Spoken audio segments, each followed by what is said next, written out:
The light in Blackstone was absolute. There were no corners for darkness to hide. On his third day, the new inmate Kaelen saw it. As he walked across the bleached white yard, his own shadow, a perfect, crisp silhouette on the ground, stopped moving with him. It turned its head. Kaelen froze, his blood turning to ice. The shadow on the ground looked up at him, an empty, featureless void of pure defiance. An old, withered inmate named Lazarus, huddled in the only sliver of shade available, whispered without looking at him. Rule number 1, newcomer. Never trust the light. It lies. Before Kaelen could scream, his shadow snapped back into place, as if nothing had happened. But he knew this prison wasn't just holding him.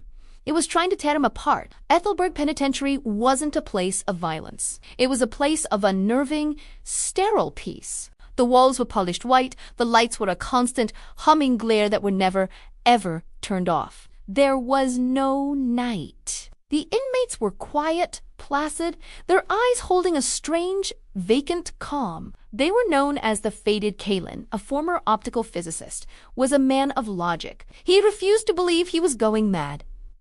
He saw it again. Another inmate's shadow would lag a half-second behind, or twitch, or reach for something its owner was not. These were not tricks of the light. This was a violation of physics. He tried to talk to the other inmates, but they seemed uninterested, their passions and fears worn smooth. It's the light, Lazarus croaked when Kaelen finally approached him. It purifies. It burns the darkness out of you. What darkness? Kaelen aske eki aski. Lazarus's eyes, full of a deep ancient terror, darted to Kaelen's shadow, the only part of you that's still real. Kaelen's obsession began. He started studying the light source, a massive, glowing orb in the ceiling of the central nexus.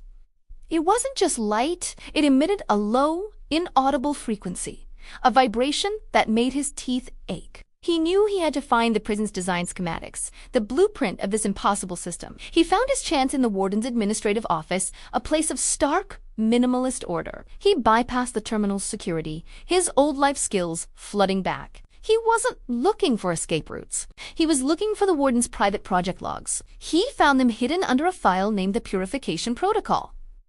The logs revealed a horrifying utopian madness. The Warden believed that criminality wasn't a choice. It was a flaw, a shadow self-attached to the soul, the source of ambition, fear, and rebellion.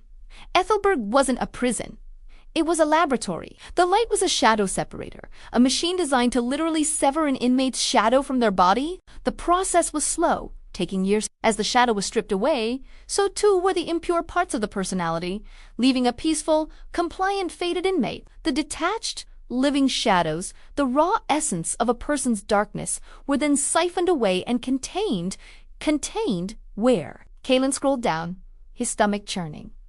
The prison was a torus, a donut shape. The bright, white prison was the outer ring. The hole in the middle, the core, was a sphere of absolute perfect darkness where the stolen shadows were The final log entry was a clinical, chilling nochi. Subject 734, Kaelen, is the final component. His unique neurological resistance makes his shadow the most potent yet. His separation will complete the core's energy matrix.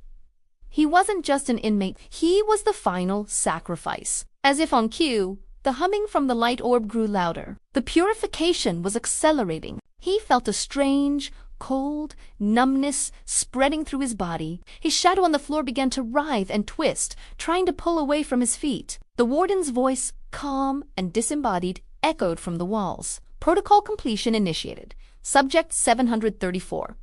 Do not resist purification.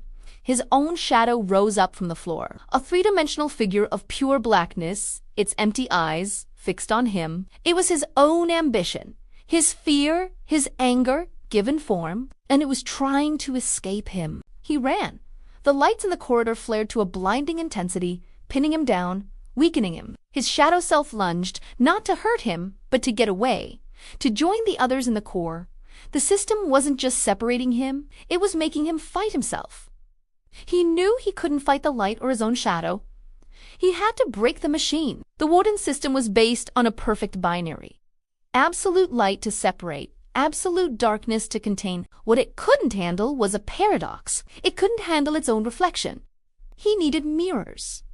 Lots of them. He sprinted for the mess hall, his shadow flowing along the walls beside him like a predator. He grabbed dozens of the polished, perfectly reflective metal trays used for meals. The lights brightened again, the pressure building. He felt his memories of defiance, of love, of rage, beginning to feel distant, like someone else's story. He was fading. He raced to the central nexus directly beneath the massive, glowing light orb the system's eye. His shadow self was almost fully detached now, a separate being of writhing darkness connected to him by a single, thinning thread. He began placing the trays on the floor, angling them, creating a makeshift parabolic dish. He was building a mirror to focus all the light from the orb back onto itself. A feedback loop.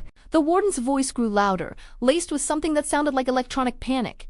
Cease your resistance. Purification is salvation. My darkness is part of me, Kaelen roared, slotting the final tray into place. A perfect, blindingly white beam of focused light shot up from the trays, striking the orb. For a moment, there was a perfect, silent harmony. Then, a high-pitched, soul-tearing scream of overloading energy filled the prison. The light orb flickered violently. Cracks of pure darkness spread across its surface. The core, the prison of shadows in the center of the facility, was becoming unstable. With a final, explosive crack, the orb shattered, and the prison was plunged into a chaotic, terrifying twilight for the first time in a century. A deep, guttural roar echoed from the center of the prison.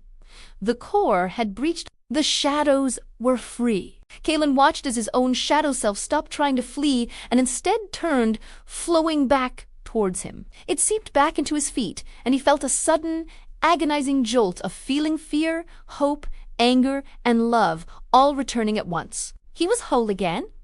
But the prison was no longer a place of sterile peace. It was now a hunting ground. From the dark, silent corridors, hundreds of other shadows began to emerge, sentient, hungry, and furious after decades of imprisonment. Kaelen had not escaped. He had simply changed the nature of his prison. He had traded a cage of absolute light for a jungle of absolute darkness, haunted by the very things that made men human. The story of Kaelen is a chilling question. Is a person without their darkness truly whole, or just an empty shell? If this tale of light and shadow held you captive, please show your support by hitting that LIKE button. Subscribe and ring the notification bell so you never miss a story that lurks in the darkness. Now, we have a question for you. Would you choose a peaceful life of purity if it meant giving up the parts of yourself that make you who you are? Let us know your choice in the comments below. Thank you for watching.